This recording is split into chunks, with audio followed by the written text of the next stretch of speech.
Hello बच्चों, आज हम कक्षा 8वीं का वसंत भाग 3 से पाठ 6 जो कि एक कविता है, इस कविता के बारे में जानेंगे। कविता का नाम है भगवान के डाकिये और इस कविता के रचयिता मतलब कवि है रामधारी सिंह दिनकर जी। तो बच्चों, कविता की ओर बढ़ने से पहले हम थोड़ा दिनकर जी का जीवन परिचय देखते हैं। तो रामधारी सिंह दिनकर, इनका जीवन काल 23 सितंबर 1908 से 24 अप्रैल 1974 तक था। रामधारी सिंह दिनकर हिंदी के एक प्रमुख लेखक, कवि और निबंधकार थे। वे आधुनिक युग के श्रेष्ठ वीर रस के कवि के रूप में स्थापित है। दिनकर स्वतंत्रता पूर्व एक विद्रोही कवि के रूप में स्थापित हुए और स्वतंत्रता के बाद राष्ट्र कवि के नाम से जाने गए। मतलब दिनकर जी राष्ट्र कवि के नाम से जाने जाते हैं।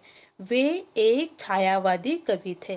तो बच्चों, पहली कविता हमने जो देखी थी ध्वनि, उसमें मैंने बताया था कि जो छायावादी कवि होते हैं वे कविता लिखते समय, कविता से अपना संदेश देते समय वे क्या करते हैं, प्रकृति के जो अवयव होते हैं यानी पेड़ पौधे फल फूल, इनका सहारा लेकर हमें कविता के माध्यम से संदेश देते हैं। तो इस कविता में भी कवि ने प्रकृति के माध्यम से हमें संदेश देने की कोशिश की है। तो देखो, पहले चित्र में आप देख पा रहे हो कि कविता का हमारे नाम ही है भगवान के डाकिये। डाकिये का मतलब जानते हैं, पोस्टमैन, जो खत लेकर हमारे प्रियजनों के संदेश लेकर हमारे पास आते हैं। तो पहले हम कविता का सार देखते हैं, फिर कविता की ओर बढ़ते हैं। तो कविता का सार इस प्रकार है। राष्ट्रकवि रामधारी सिंह दिनकर द्वारा रचित कविता भगवान के डाकिये में कवि ने पक्षी और बादल को ईश्वर के डाकिये के रूप में प्रस्तुत किया है, जो सभी जगह समान भाव से ईश्वर का संदेश पहुंचाते हैं। मतलब ये भगवान के डाकिये जो कविता है, इस कविता में कवि ने पक्षी और बादल को ईश्वर के डाकिये कहा है। मतलब ईश्वर का संदेश लेकर ये पक्षी और बादल एक जगह से दूसरी जगह जाते हैं और समानता का भाव, समानता का संदेश पहुंचाते हैं। कवि पक्षी और बादल को ईश्वर से जोड़ते हुए उन्हें उसका संदेशवाहक बताता है। मतलब कवि क्या करते हैं कि जो पक्षी और बादल है इन्हें ईश्वर से जोड़ते हैं और पक्षी और बादल को भगवान का संदेशवाहक कहते हैं, यानी भगवान का डाकिया बताते हैं। जिस प्रकार डाकिया हमारे प्रियजनों का संदेश हम तक पहुंचाता है, उसी प्रकार से पक्षी और बादल ईश्वर के डाकिये हैं, जो ईश्वर का मौन संदेश हम तक पहुंचाते हैं। जैसे देखो बच्चों की पोस्टमैन जो होता है, हमारे प्रियजन जो होते हैं, जो सगे संबंधी होते हैं, उनका संदेश हम तक पहुंचाते हैं। उसी प्रकार ये पक्षी और बादल होते हैं, वे क्या करते हैं, ईश्वर का संदेश, मतलब वे ईश्वर के डाकिये हैं और वे ईश्वर का संदेश हम तक पहुंचाने की कोशिश करते हैं। यानी ईश्वर का संदेश हम इंसान नहीं समझ पाते, लेकिन ये जो प्रकृति के माध्यम है, पक्षी और बादल, वे भगवान का संदेश हम तक पहुंचाते हैं, जिसे हम मनुष्य नहीं समझ पाते हैं। हमें तो यही लगता है कि जैसे वे एक स्थान से दूसरे स्थान तक विचरण कर रहे हैं, व्यर्थ ही घूम रहे हैं। तो जब हम देखते हैं कि पक्षी इधर से उधर जा रहे हैं, बादल एक जगह से दूसरी जगह जा रहे हैं, तो हमें लगता है कि सिर्फ वे एक जगह से दूसरी जगह जा रहे हैं, व्यर्थ घूम रहे हैं। जबकि उनके द्वारा लाए गए ईश्वरीय संदेश को पेड़ पौधे पहाड़ और नदियाँ आसानी से समझ लेते हैं। मतलब यहाँ हमें कवि बताना चाहते हैं कि ये पक्षी और बादल है, हमें लगता है कि व्यर्थ घूम रहे हैं, लेकिन ऐसा नहीं है। वे क्या करते हैं, ईश्वर का संदेश लेकर आते हैं, और उनका संदेश जो होता है वो मानव बिल्कुल भी पढ़ नहीं पाता, बिल्कुल भी समझ नहीं पाता, बल्कि उनका संदेश जो है, ये जो प्रकृति के अन्य अवयव होते हैं, पेड़ पौधे पहाड़ नदियाँ, ये जो होते हैं वे आसानी से समझ लेते हैं। कवि का मानना है कि मनुष्य ईश्वर प्रदत्त इन प्राकृतिक तत्वों की क्रियाओं को केवल अपनी आँखों से उनके द्वारा की जा रही क्रियाओं को, मतलब पक्षी का इधर उधर आकाश में भ्रमण करना, बादलों का उमड़ घुमड़ कर पृथ्वी के चक्कर लगाना, मतलब पक्षी इधर से उधर भ्रमण करते हैं, बादल एक जगह से दूसरी जगह पृथ्वी के चक्कर लगाते हैं, उन्हीं को सिर्फ इंसान देखता है। लेकिन वे क्यों घूम रहे हैं, क्यों भ्रमण कर रहे हैं, यह इंसान बिल्कुल भी नहीं जान पाता।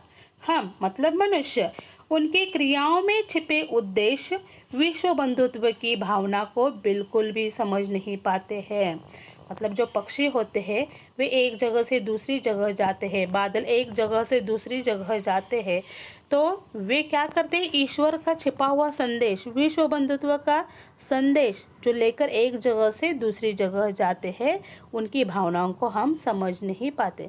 मतलब देखो बच्चों, जो बादल होते हैं वे एक जगह से दूसरी जगह जाते हैं, पानी बरसाते हैं, बारिश करते हैं, वर्षा करते हैं, तो वे ये नहीं सोचते कि यह इस जगह मेरे अपने लोग रहते हैं तो मैं इसी जगह अच्छी तरह से बरस जाता हूँ, या अगले प्रदेश में मेरे प्रियजन रहते हैं वहीं पर मैं बरस जाऊं, ऐसे वे बिल्कुल भी नहीं करते। वे समान भाव से सभी जगह पानी बरसाते हैं। तो ये विश्व बंधुत्व या समानता या सद्भावना का जो संदेश होता है वे ये पक्षी और बादल लेकर आते हैं। मनुष्य तो केवल यही सोचता है कि फूलों की सुगंध के रूप में एक धरती की सुगंध बिना किसी सीमा को माने दूसरे देश तक बिना किसी भेदभाव के समान रूप से पहुंचती है। इंसान क्या सोचता है कि एक जगह की सुगंध यानी खुशबू जो होती है वो दूसरे जगह बिना भेदभाव के रूप से पहुंच जाती है। एक देश का जल मतलब पानी भाप बनकर दूसरे देश में पहुंचकर बादल बनकर बरस जाता है।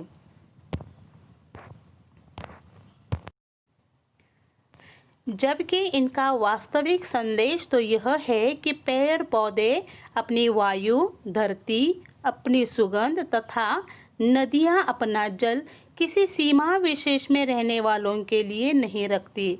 मतलब ये जो पेड़ पौधे होते हैं, ये धरती होती है, वायु होता है, ये नदियां होती है, वे क्या करते हैं, किसी सीमा विशेष के बंधन में नहीं रहते, किसी के लिए असमानता का भेदभाव नहीं रखते, वे सबके लिए समानता का भाव रखते हुए आगे बढ़ते हैं। ये बिना किसी भेदभाव के सभी को लाभ पहुंचाते हैं और मनुष्य को भी ईश्वर प्रदत्त इस मौन संदेश को समझाकर उसी के अनुरूप अपने कार्यों को संपादित करने का संदेश देते हैं और यह बताते हैं कि मनुष्य को अपने जीवन को स्वार्थ मुक्त बनाना चाहिए।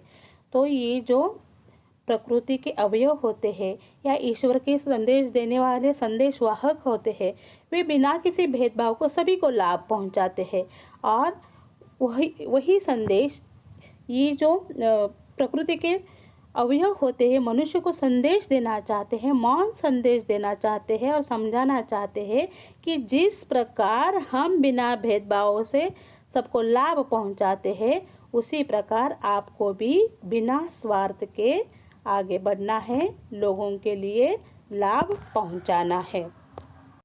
तो बच्चों, यहाँ पर कवि हमें यही संदेश देना चाहते हैं कि जिस प्रकार प्रकृति किसी के साथ भेदभाव नहीं करती, वैसे ही हमें यानी इंसानों को भी इस भेदभाव को मिटाना चाहिए और स्वार्थ मुक्त होकर आगे बढ़ना चाहिए। तो बच्चों, कविता के सार के बाद हम कविता देखेंगे कि कविता में और हमें कवि ने क्या बताने की कोशिश की है। तो पहले कविता का पठन करते हैं। तो देखो, कविता इस प्रकार है। पक्षी और बादल ये भगवान के डाकिए हैं जो एक महादेश से दूसरे महादेश को जाते हैं। हम तो समझ नहीं पाते हैं, मगर उनकी लाई चिट्ठियाँ पेड़ पौधे पानी और पहाड़ बांझते हैं। हम तो केवल यह आंकते हैं कि एक देश की धरती दूसरे देश को सुगंध भेजती है और वह सौरभ हवा में तैरते हुए पक्षियों की पांखों पर तीरता है और एक देश का भाप दूसरे देश में पानी बनकर गिरता है। तो हम अब कविता जो है वो पूरे अर्थ के सहित देखेंगे। पक्षी और बादल ये भगवान के डाकिए हैं। तो कवि हमें क्या बताना चाहते हैं? ये जो पक्षी और बादल है ये भगवान के डाकिए हैं, यानी भगवान के संदेशवाहक हैं, जो एक महादेश से दूसरे महादेश को जाते हैं। हम तो समझ नहीं पाते हैं, मगर उनकी लाई चिट्ठियाँ पेड़ पौधे पानी और पहाड़ बांझते हैं। तो महादेश का अर्थ है विशाल देश। तो कवि बताना चाहते हैं कि ये पक्षी और बादल है वे क्या करते हैं? एक देश से दूसरे देश जाते हैं। क्यों जाते हैं? ये ईश्वर का संदेश लेकर जाते हैं और इनका लाया हुआ जो संदेश होता है हम तो बिल्कुल नहीं समझ पाते। मतलब हम इंसान उनकी भाषा उनका संदेश जो है वह समझ नहीं पाते, मगर उनकी लाई हुई चिट्ठियाँ पेड़ पौधे और पानी पहाड़ ये बांझते हैं मतलब पढ़ लेते हैं। तो कवि यहाँ बताना चाहते हैं कि पक्षी और बादल ये भगवान के संदेशवाहक है, डाकिए है। वे क्या करते हैं? एक महादेश से दूसरे महादेश को अपना संदेश लेकर जाते हैं। जो सद्भावना का संदेश होता है, समानता का संदेश होता है, त्याग का संदेश होता है, वह ये भगवान के डाकिए एक देश से दूसरे देश को लेकर जाते हैं। इनका जो संदेश होता है वे हम इंसान बिल्कुल भी नहीं समझ पाते हैं, लेकिन इनका संदेश कौन समझ पाता है? तो ये पेड़ पौधे पानी पहाड़ ये जो होते हैं इनका संदेश, भगवान के डाकियों का संदेश ये आसानी से बांझते हैं मतलब पढ़ते हैं। आगे देखते हैं। हम तो केवल यह आंकते हैं कि एक देश की धरती दूसरे देश को सुगंध भेजती है। आंकते हैं मतलब अनुमान लगाते हैं या समझते हैं।